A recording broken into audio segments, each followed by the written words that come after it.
Admit it. If I injected you with truth serum, you would confess, yes, I really do want to be an author. I really would like to write write a book, write a bike as well, but write a book. It's something almost anyone has thought about from time to time. And yet it's never been easier. Why aren't you doing it? Well, where do you start? Do you do paperback, hardback, traditional publisher, self-publish, publishing consultant? Where do you go with all this? It gets wildly confusing. Our special guest today is an expert on publishing. I'm very happy to announce Dan Curran, who's the co-founder of Chapters.io, an innovative AI company that's helping business leaders and others communicate effectively through the medium of books. Dan, thanks for being our guest today. Yeah, thank you. Appreciate being a guest. So let's step back a minute. Why should someone be excited about book publishing? The conventional wisdom, and I'm not saying I buy this, the conventional wisdom is nobody reads anymore. Everyone's just looking at 10-second TikTok videos. Nobody buys books, nobody reads. Everything is about video, video, video. And then here you and I are talking on video. Tell me why that's wrong.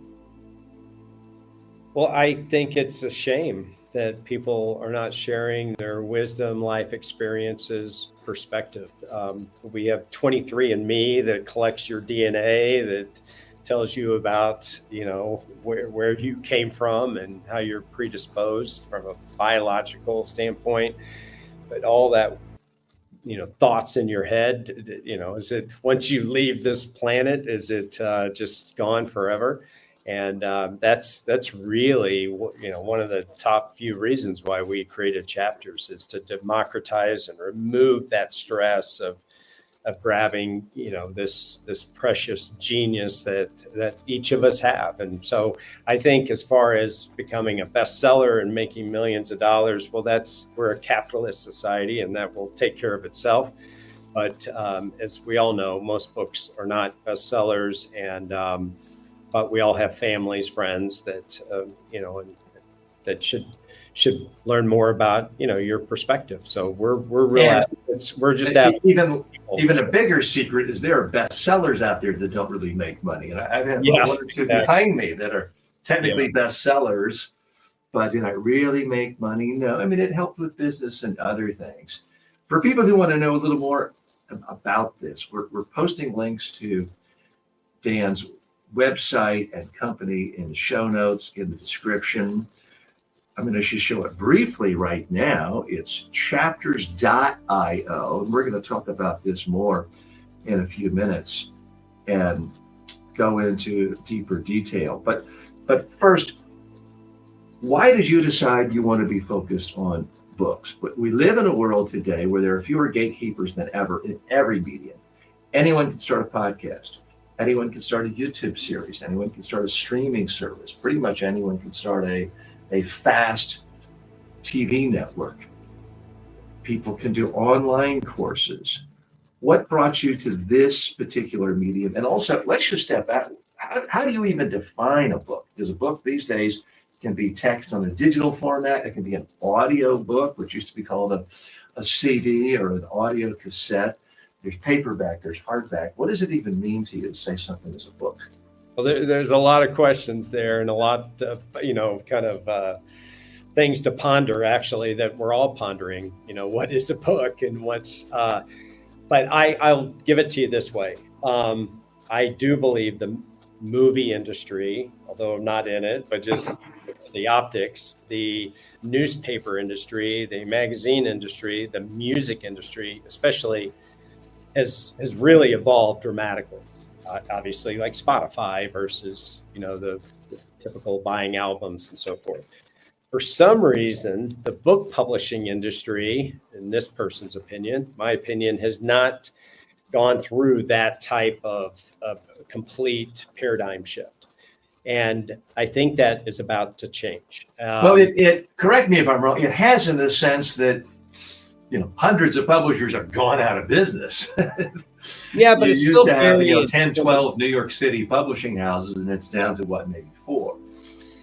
Yeah, but if you go to the smartest person you know, and I bet you they do not have a book, but they own a company or they're a doctor or they're just really wise people, your neighbors, relatives, would bet anything that they don't know anything about publishing. And if they do know a little bit, it's very intimidating. And that's kind of the point. It's a very red ocean, intimidating, um, multi-step process. And I Mhm. believe with AI. It's definitely intimidating.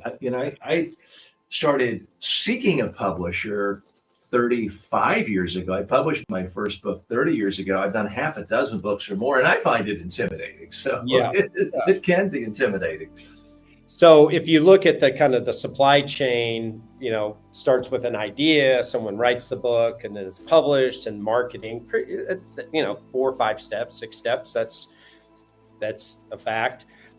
Where everything is clogged, especially, is with the manuscript writing, because it's hard, fine motor skills, the time, the confidence, all these things that go into it. So that's that swim lane that Chapters is in, is how do we reduce that stress? How do we get the brilliance out of your head? And so the rest of it we're going to tackle in the coming months and years at Chapters. But right now we're trying to just make it much more delightful to be able to share your wisdom. And unfortunately, the technology is a big part of it, but so is human editorial rigor and excellence. So it's human and robot, so to speak, that we think is a good solution. So who is the sort of ideal client for chapters.io, and how do they typically benefit? I mean, the traditional reason for many business people doing the book is, hey, it becomes your calling card. It makes you more credible. You can charge more for speaking engagements, consulting, etc. Is that still your model, or who is your ideal fit? Well, I'll give you two. One is we want everyone to write a book. So that's one, but that's not really a target persona, or we'll focus on something that everyone would understand. And that is, let's say it's an executive entrepreneur, someone that has lived life experience and has something to share. Creating a book, marketing, publishing is absolutely still very, very worth the time if you are looking to monetize it. Yes, I guess one word to use is a loss leader. It statistically, quantitatively, it is a loss leader, or you would break even at best. And I can get into some of those numbers in a second. But more importantly, even in this digital world we live in, it is stature when you have a book. There's no doubt. Now, if it's full of just, very top line thoughts and not very deep, yes, it probably will not serve you well. But generally, people have something very unique to share, their life experience or their how-to or some process. So having that book is an amazing foundation. It was 5 years ago, 10 years ago, 20 years ago, and I would even say even more. And I'll say one last thing: it's a term in marketing, is atomization. That book can serve, and you're doing it with your business model here on our conversation. You can atomize it to where that content can turn blogs, white papers, speeches, videos. So I cannot be a bigger advocate for people to write a book if they really want to grow their brand or their business. And will you help them publish in other areas? I mean, how much of what you do is turning the book into, say, an audio book and getting that distributed on 50 or so platforms that take audiobooks versus just the book? And are you Amazon specific, or are you trying to go wide on every platform? So excellent question. So as I mentioned before, the holdup is with the manuscript creation process, because it takes months or years typically to create a book or manuscript. All the publishers are just waiting for the good content, just like Netflix is waiting for good scripts. The publishers are waiting for books to be written.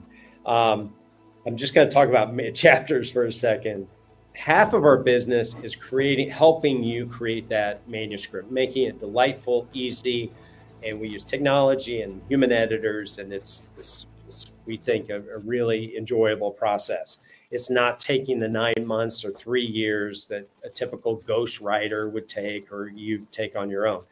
That's half of it. The other half of the business is that let me step back, we're putting it all in your own personal AI large language model. So I don't need to get too technical here, but it's not plagiarizing. It doesn't, your vessel, so to speak, doesn't know the rest of the world. It's just your brains that are in that vessel. Well, our audience is very familiar with that because Yeah. about 90% of the time I'm talking about digital cloning, and specifically my own digital clone at tjwalker.ai, which has sucked in every book I've ever written, every Nice. online course, Yes. every video. Nice. So Yes. we're used to that model. Is that your starting point? You take everyone's speeches, blog posts, social media, and you suck it in and you create, is it their own GPT, or what format are you using?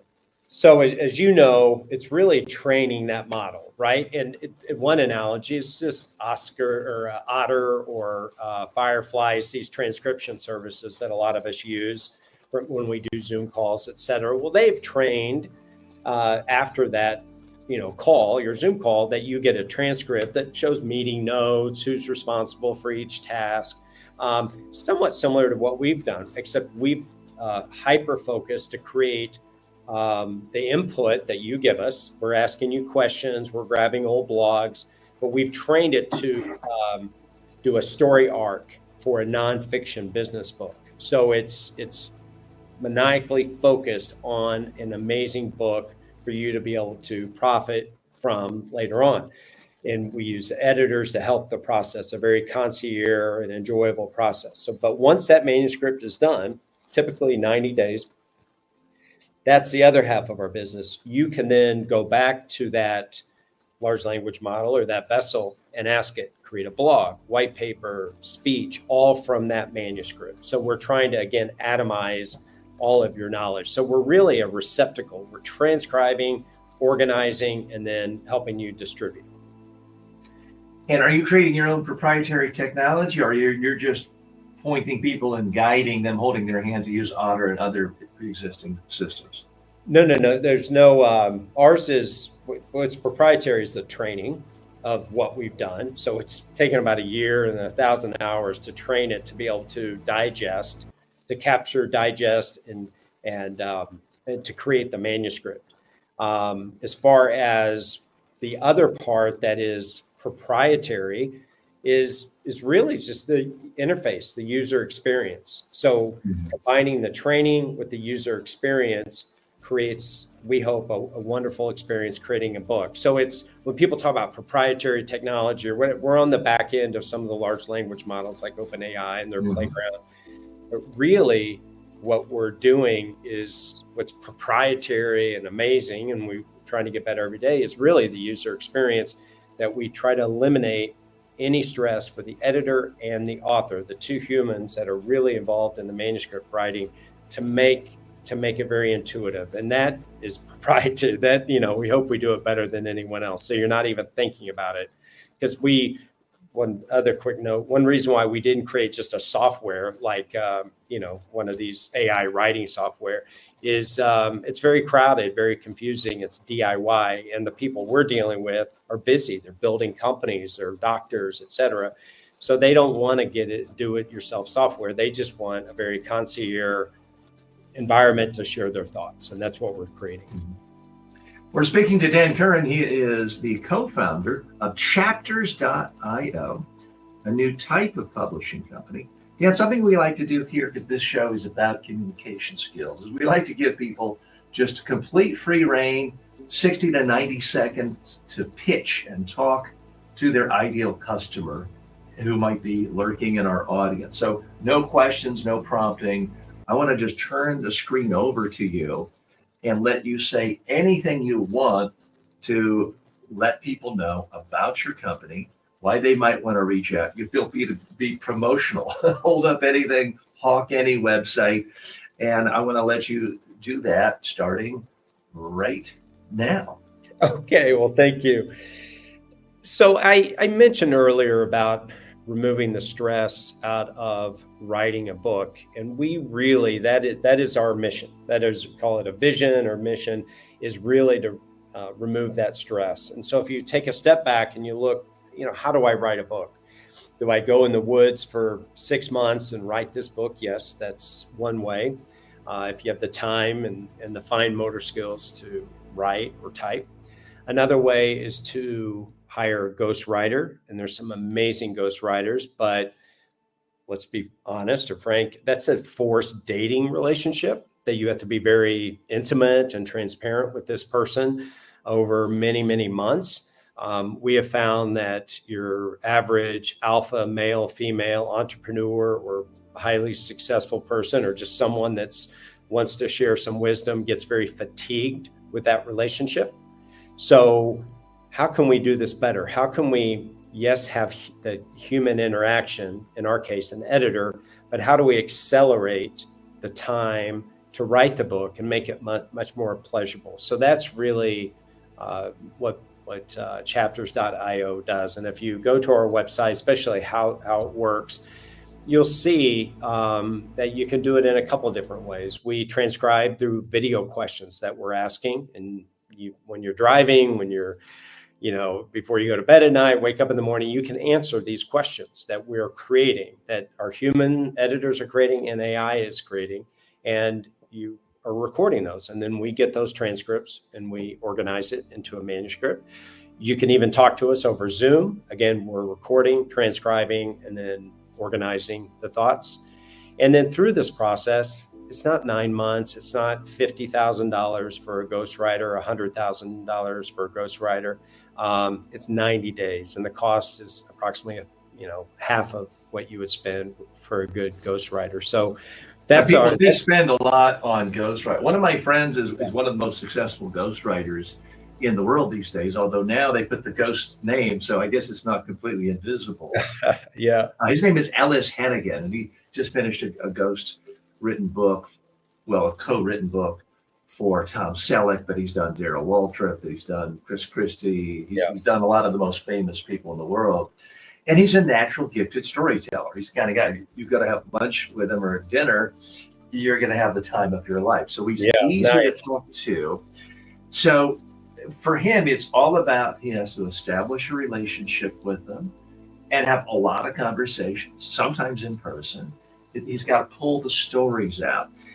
Do you have human editors talking at length to pull stories out, or is it prompts through videos or digital questions sent to them?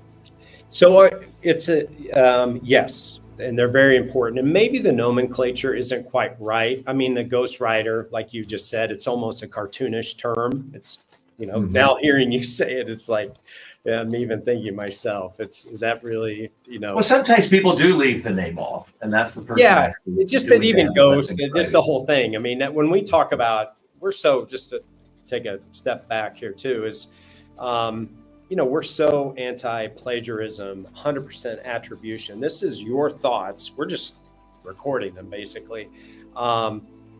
Ghostwriters, that is ethical, is what we're doing. Is honest. So I think the lines of ghost is the ghostwriter writing the narrative, and I appreciate they're getting the story, but we're trying to really capture your words and just organize them. But what AI does better than anything, and then we get back to your question, is it really finds gaps. It can say, hey, you repeated yourself here, or can you expand more upon this? So AI is really involved in how we use it, but the editor, they're meeting this developmental editor every single week. We just don't need a year and going out to dinner and grabbing some stories. We can really do it within 3 or 4 months. And their role in all this it's magical. It wouldn't even work unless we had just like your ghostwriter friend, they have so much experience in writing. They really ask wonderful questions. So I think, again, the nomenclature, our editors are like the ghost, like your friend. They really know how to really pull stories. So the technology and the questions, that gets us about halfway there. But wow, a really good, almost like a journalistic, agnostic, concierge counterpart that our editors serve, they really are able to pull some magic, and it's wonderful. So those two combination, 90 days, a third of the cost. Not saying we're perfect, but paying $100,000 for a ghostwriter, I don't know if that's perfect either.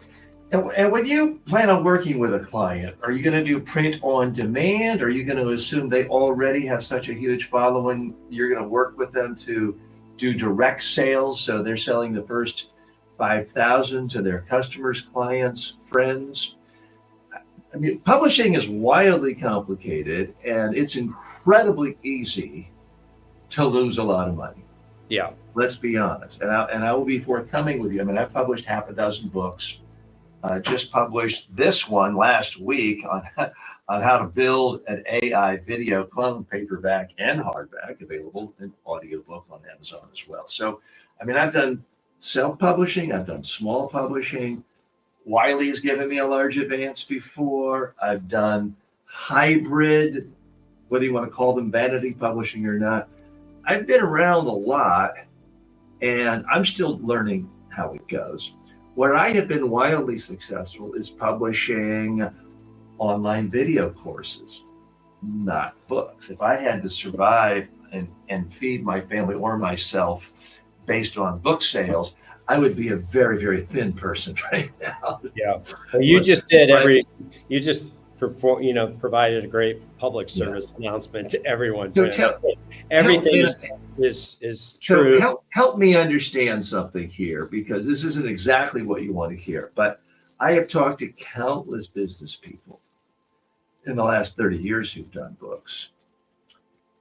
Most of them kind of regret it. Now, this is still back in the day when people would fill up, they'd buy the 2,000 copies, it's in their garage. 5 years later, they're moving and their spouse is screaming at you, idiot, now we have to throw them all away. Because it's really, really hard to sell a book. That's kind of the bottom line. And my advice, and it's changed recently, but I'll tell you the advice I've given people before is don't write a book until you have a significant following, tribe of people who like you, care about you, respect you. And the classic model is someone like a James Clear of Atomic Habits. He didn't just start writing books at age 23. He wrote a fantastic, in-depth 2,000-word article on blog post and email newsletter every 10 days or so for 4 years. He built an email mailing list of between 500,000 and 1 million people. Then and only then did he write a book. And now it's sold 30 million copies. He's fabulously wealthy and set for life. And I always ask people, like, who's going to buy your book? And if you look at any best-selling list these days in nonfiction, pretty much everybody on the list is a famous celebrity. It's a Howard Stern. It's a Sean Hannity. It's a politician who's running for president. It's people who are already in the media, have millions of followers on Twitter, Facebook, millions on their YouTube channel.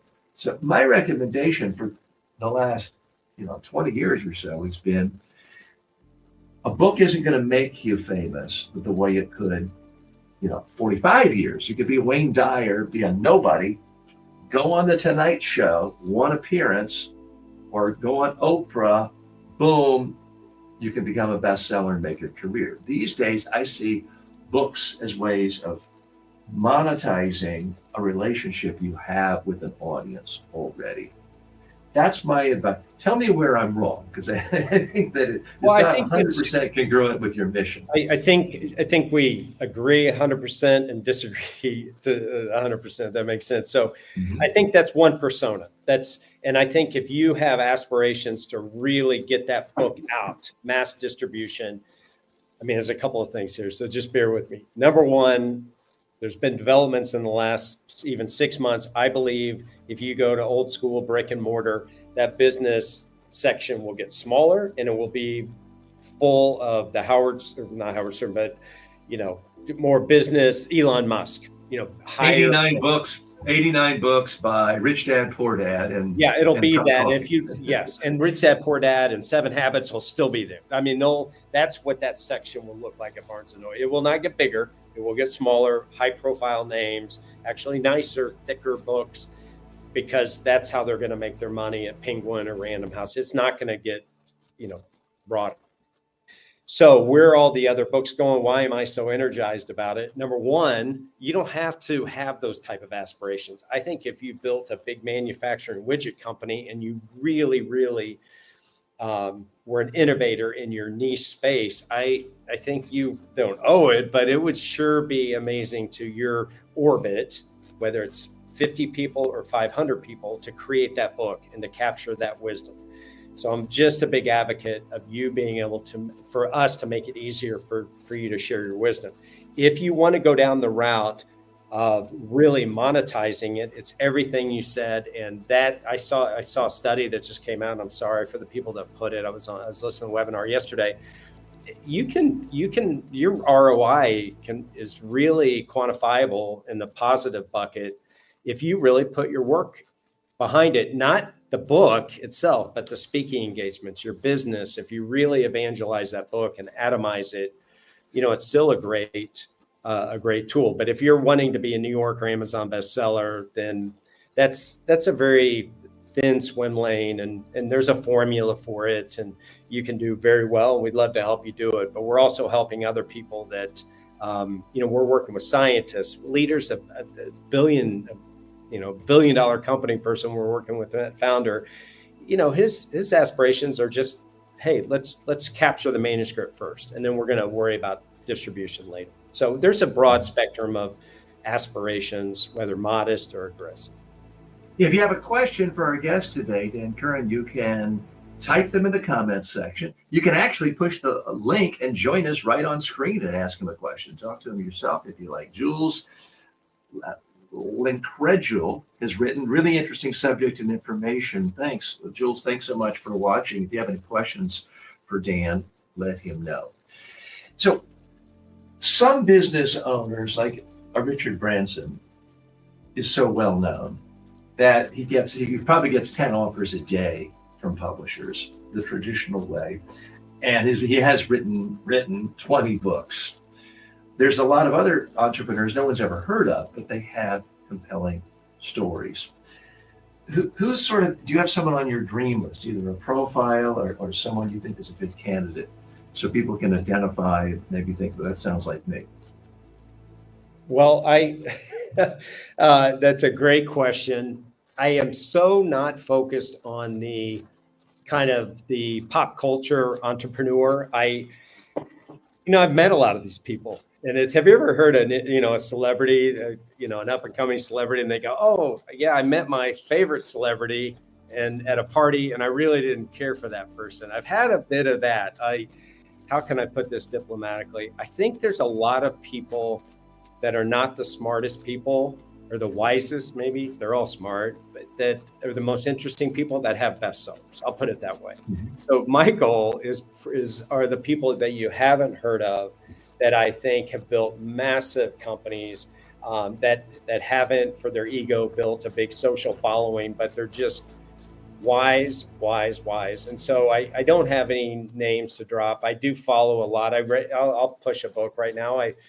I'm not always a big fan of private equity and venture capital, but I read a great book called Pattern Breakers, just came out, and it's a venture capitalist that is really shaking up that business model, and really shared who was really being disruptive in the business environment, how to leverage chaos, and really not so formulaic compared to other private equity people. So I tend to look for the misfit toys, people that are really,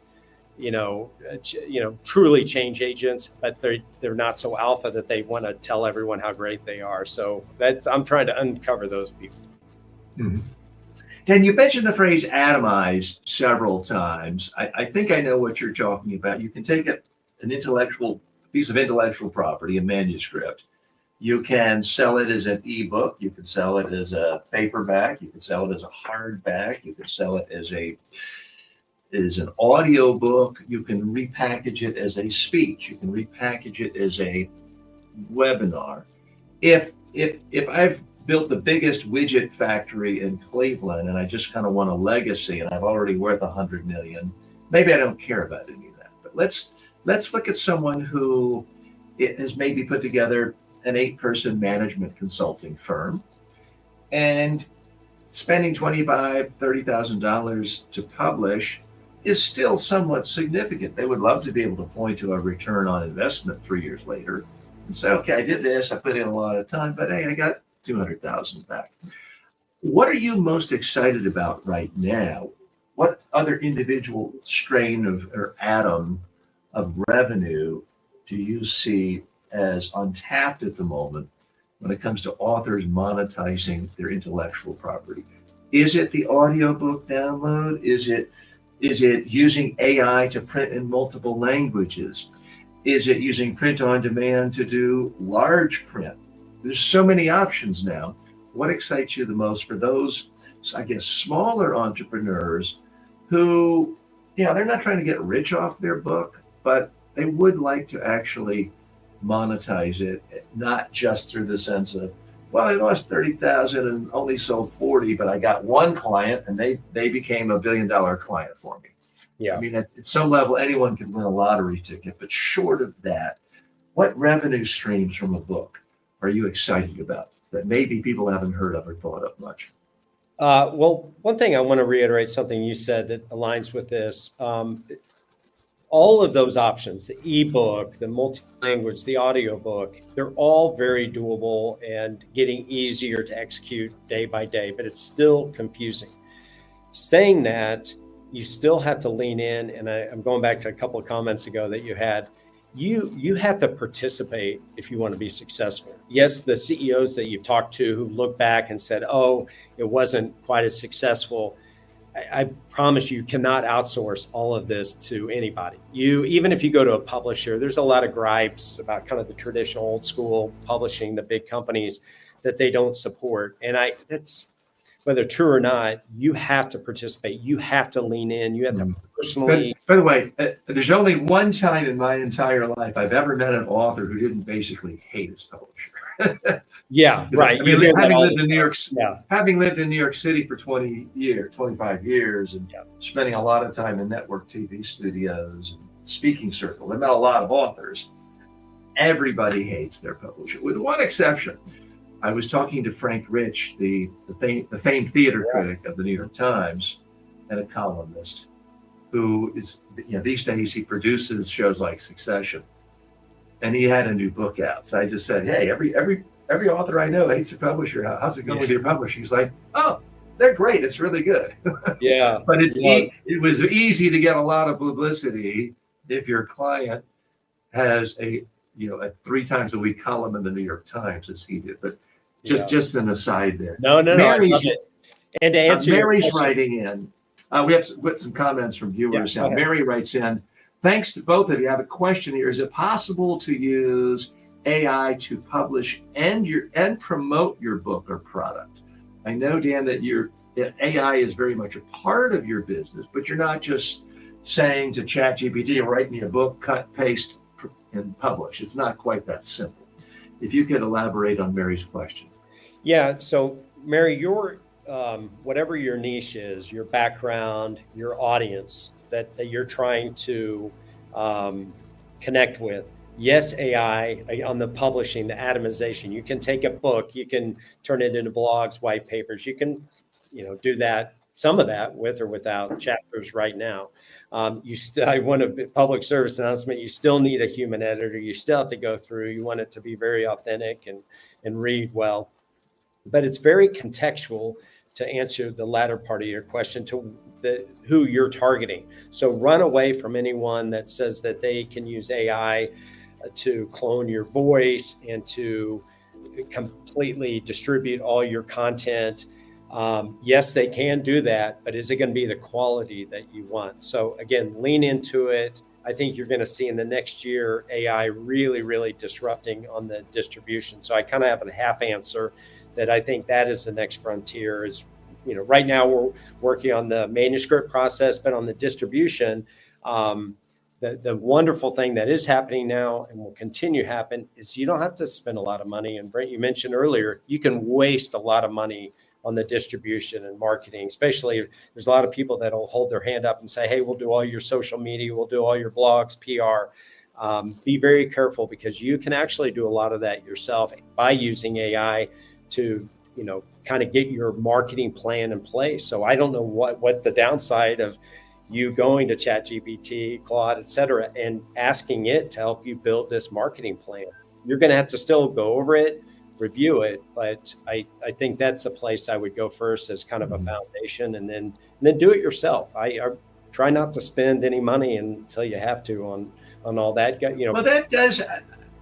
This is a slightly uncomfortable question, but I guess my question to you is, why, if someone is, let's say they've started a factory in their town, and they want to really share their ideas, their thoughts, their successes for their family, their extended family, people in their town, they're not expecting to be a New York Times bestseller. Why do they need to spend money with you? I mean, they can hire a freelance ghostwriter, and these days it's pretty simple. I mean, I just did it with Fiverr myself for a couple $100. I prepared the manuscript, and I had a consultant, format things, covers, put all the lines to make it. I mean, you could still tell it's a self-published book, but still, it looks pretty professional. And the whole thing was only a couple $100. Yeah. Why does someone need to then spend, 25,000 with you when they really could do all these things themselves and find editors and use print on demand services from Amazon and other places like that? Well, I encourage them to do it. I mean, we all have our own target persona. So our persona is someone that is insanely busy. They don't have the time. All those words and acronyms you just used, they know nothing about. And they come to us as we're leaning into technology to make their life easier. And we have so much editorial rigor and concierge help that they love what we're doing. What you just described is perfect. If you have the time, the wherewithal, and where all the landmines are, which you just told me earlier, the landmines because you've done so many books, and I'm sure that you got some battle scars. But I'm a big fan. Just go. Do all, as long as it's honest and it's your thoughts and your wisdom.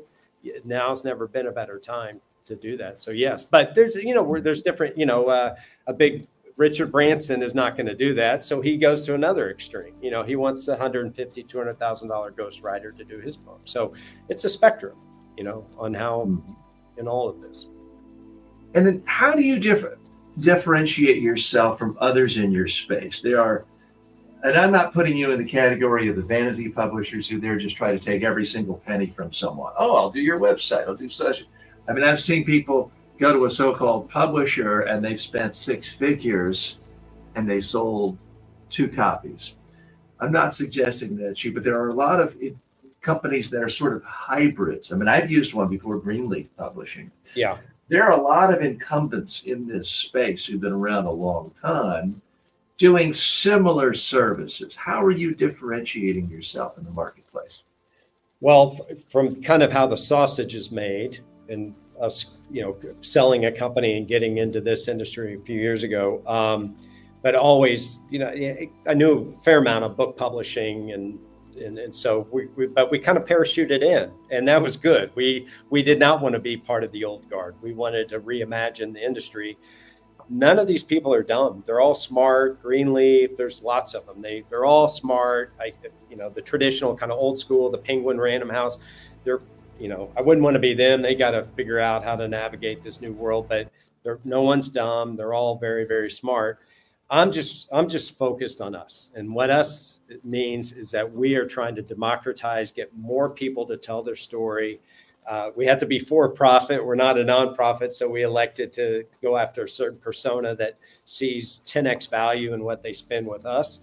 And what makes us different, our IP, all that kind of stuff, is only that we spent a year training the large language model and 2 decades of working with the world's best editors and bringing those people to, technology and editors together to create chapters. And the name of our company, of course, it's like a book chapter, but it's really about the chapters of your life. So we want to be a receptacle to really capture that and to make that much easier.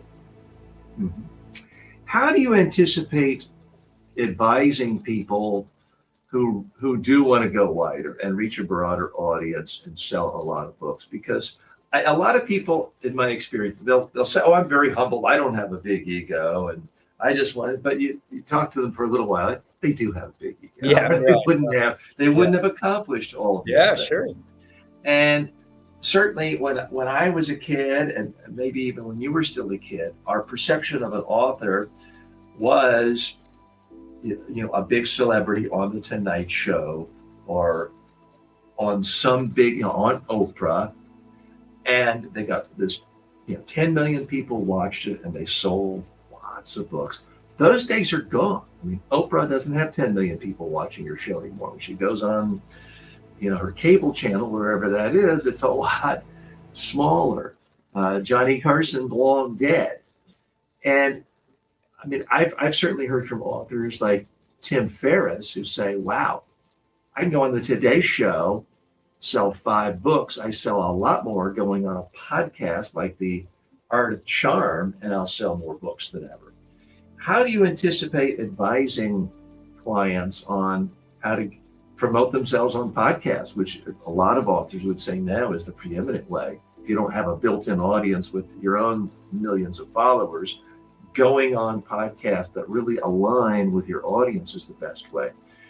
Are you going to offer that as a PR service or connect people with the best publicists for that sort of thing? Because PR is another thing where people can be sold easily, spend $50,000 and get actually zero coverage.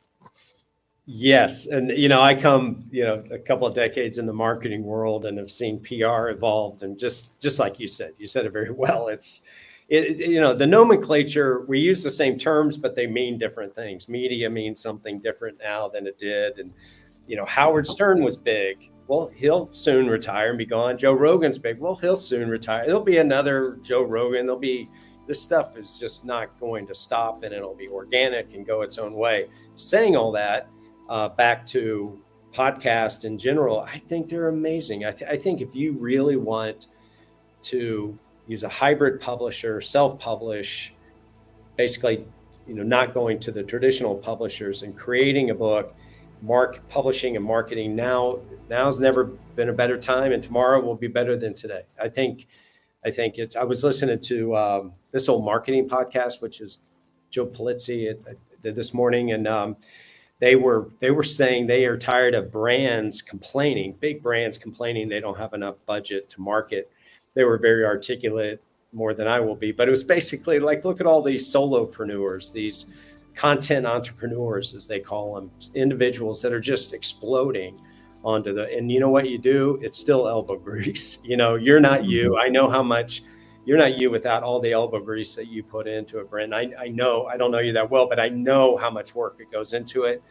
And that doesn't leave. If you're willing to work, create a marketing plan, have some sort of budget. Let's go a little deeper in marketing, because you're the former president of the American Advertising Federation. Well, I mean, in a regional. Okay. Yes. Yeah. So here's my big question for you. I'm hoping I'm wrong. The traditional former for reasons, but go ahead. Okay. The traditional article of faith in the publishing world is, unless someone is a super famous celebrity, you can't advertise for a book without spending more than what you would recoup from any sales. Now, there's a lot of different ways of doing it on Amazon these days. I know some people, at least for a 6-month, 8-month period, tell me, okay, TJ, for every $5 I spent on ads, I did get $8 worth of sales. So it worked. But based on your background as a marketer and advertising expert, do you have new techniques for how someone, let's say I'm a business executive and I say, hey, I want to write this book, 30,000 all in is okay. But you know what? If I could spend 10,000 a month on advertising and bring in 11,000 and back to me and not lose money, I would do that. Do you have any system of doing that with advertising for books? Well, I have empirical evidence, and that is the authors that we've worked with and that we are working with, and a lot of other authors that come from like Greenleaf and so forth. Here's the big news. I don't have any new words to use. Every word I'm about to tell you is words that have been around. It's just the cake recipe has changed. Mhm. One is good old fashioned email. So all of these publishers, I forgot who you mentioned, like Atomic Habits and all this, I assure you, he had an email database that started with one person that probably went to tens of thousands, but you have to start building that pre-launch of your book. Friends and family, podcast, you have to get all of that lined up. So at the end of the day, it's a good old fashioned Excel spreadsheet or Google sheet, and it's a marketing plan. And whether you have $500 to spend or 50,000 or more, you break up that recipe and you work harder than you've ever worked to evangelize that book, if that's your purpose. And then from that, speaking engagements and consulting jobs and everything. So the recipes are all there, but the elbow grease is the X factor. Mhm. The company is chapters.io. If you want to check it out and learn how they work, if you're thinking about publishing a book and the prospect of sending letters to literary agents for the next 2 years and not hearing anything doesn't appeal to you, you may want to check them out as a part of your due diligence in the publishing world. So special thanks to Dan Curran. Any final message you have, final words for anyone thinking about becoming an author? Yeah. So yes, again, I love the conversation today. So thank you. Again, my email is dan@chapters.io, and then you can find me on LinkedIn as well. If you'd like to talk about AI, publishing, the ethics of everything, if I could help connect you to self-publishers or publishers, just let me know. Don't know if I can help. Check all the boxes, but I love talking about it, and I just encourage people to capture their wisdom and write a book. Dan Curran, thank you for being our guest today. Thank you.